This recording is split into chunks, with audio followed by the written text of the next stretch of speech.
புதுக்கோட்டை சார்பு நீதிமன்றத்தில் colour xerox எடுக்கப்பட்ட போலி முத்திரை தாளை பயன்படுத்தி சுமார் 27 லட்சம் ரூபாய் மோசடி நடந்துள்ளதாக மாவட்ட முதன்மை நீதிமன்றம் கடந்த 2020ஆம் ஆண்டு புகார் அளித்தது.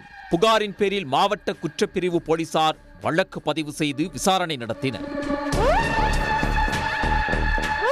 இதில் மாவட்டங்களில் உள்ள நீதிமன்றங்களில் வருடந்தோறும் நீதிமன்ற ஆய்வுக்குழு ஆய்வு பணிகளை மேற்கொள்வது வழக்கம். அதன்படி புதுக்கோட்டை சார்பு நீதிமன்றத்தில் மாவட்ட முதன்மை நீதிமன்ற ஆய்வுக்குழு ஆய்வு மேற்கொண்ட போது கடந்த 2014 முதல் 2016 வரை தொடரப்பட்ட 75 வங்கி சம்பந்தமான அசல் வழக்குகளில் ஒரிஜினல் முத்திரை தாளிற்கு பதிலாக கலர் ஜெராக்ஸ் எடுக்கப்பட்ட முத்திரைகளை பயன்படுத்தி 27,66,500 ரூபாய் மோசடி செய்திருப்பது தெரிய வந்துள்ளது. இதனையடுத்து சென்னை உயர்நீதிமன்ற ஆய்வுக்குழுவிற்கு இது குறித்த புகாரை மாவட்ட நீதிமன்ற ஆய்வுக்குழுவினர் அனுப்பியுள்ளனர். இந்த முறைகேடுகளை பார்த்த சென்னை உயர்நீதிமன்ற ஆய்வுக்குழுவின் வழிகாட்டலின்படி குற்றவாளிகளை கண்டறியும் வகையில் புதுக்கோட்டை மாவட்ட முதன்மை நீதிமன்ற தலைமை நிர்வாக அதிகாரி பால்ராஜ் இச்சம்பவம் குறித்து புதுக்கோட்டை மாவட்ட குற்றப்பிரிவு காவல் நிலையத்தில் புகார் அளித்துள்ளார்.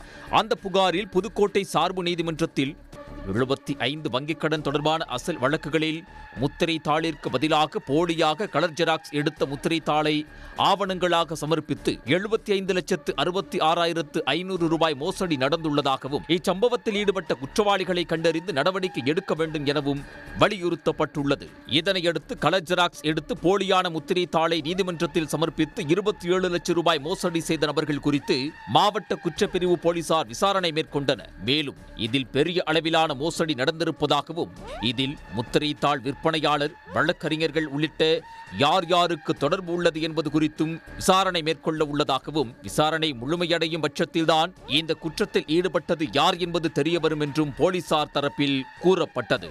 மேலும் 2014 முதல் 2016 வரை மட்டுமே 75 வழக்குகளில் போலி முத்திரை தாளை ஆவணங்களாக சமர்ப்பிக்கப்பட்டதும் 2016க்கு பிறகு இதுபோன்ற வழக்குகளில் போலியான முத்திரை தாள்கள் ஆவணங்களாக சமர்ப்பிக்கப்படவில்லை என்பதும் தெரிய வந்தது. இந்த வழக்கு பின்னர் சிபிசிஐடிக்கு மாற்றப்பட்டு விசாரணை நடைபெற்று வருகிறது. கடந்த 9ஆம் தேதி சிபிசிஐடி போலீசார் முத்திரை தாள் விற்பனையாளர்கள் உள்ளிட்ட 4 பேரை கைது செய்து சிறையில் அடைத்துள்ளனர்.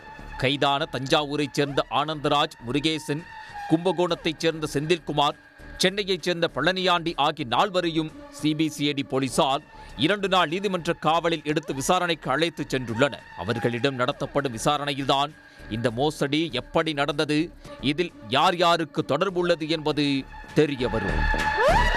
உடனுக்குடன் செய்திகளை தெரிந்து கொள்ள சன் நியூஸ் பெல் ஐகானை கிளிக் பண்ணுங்க.